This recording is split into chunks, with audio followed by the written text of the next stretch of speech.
What is up guys, this is Kai from KaiCreative and welcome to another filmmaking video. Today we are talking about the 180-degree rule in filmmaking and how we can apply it.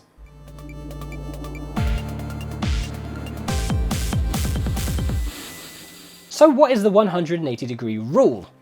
The 180-degree rule is actually more of a convention than a rule. It's used when two or more people are facing each other and having a conversation or interacting. The purpose of the 180-degree rule is to help us film our scenario and to help keep our audience oriented with spatial awareness so they understand where everything sits in our scene. As an example, we have our two actors here. Let's call them actor A and actor B, and they are having a conversation.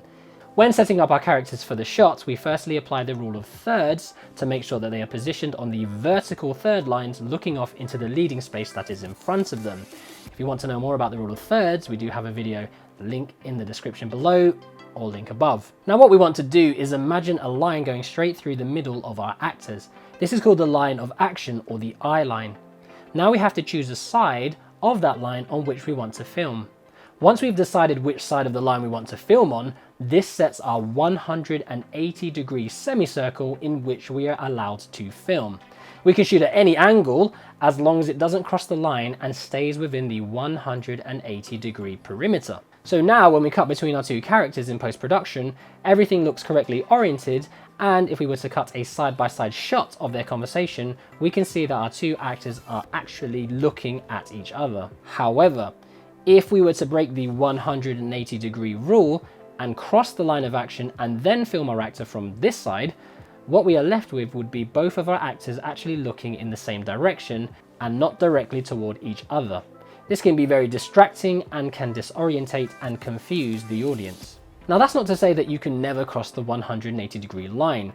In intense scenes where the director wants to add confusion or action to what is happening, they might decide to break the 180-degree rule to allow the audience to feel the same feelings of confusion and disorientation or action that the character on screen is feeling. Additionally, if we were to shoot an establishing wide shot of our scene before we go into the conversation, that also helps to orientate the audience before cutting between individual dialogue scenes. Now, what if we wanted another actor to join the conversation, so we end up with kind of a Mexican standoff situation?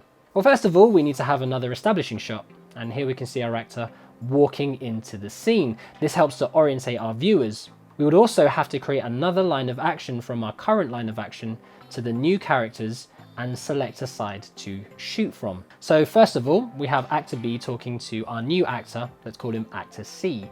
Since our camera was already on the left side of actor B, we can swing it around to the new actor C and establish a new 180-degree line or a new line of action here. We can also cross that line while the camera is filming to help establish a new line of action between actors A and B. Because the audience sees this change, they aren't confused when we start shooting on this new 180-degree perimeter. Now, what if our actors need to move or we need to shoot from a different angle? Well, we can simply cut away to a wide shot to show where the actors are moving to in relation to their space.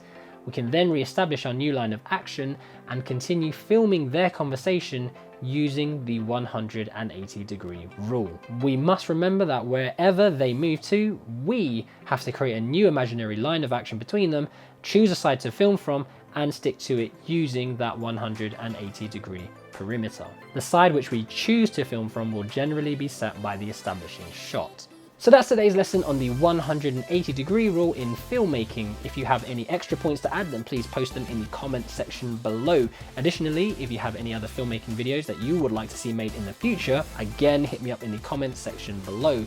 As always, like this video if you like it, share it on all the social medias or with someone who might find it useful. Keep on imagining, implementing, and inspiring, and I'll see you guys next time on KaiCreative.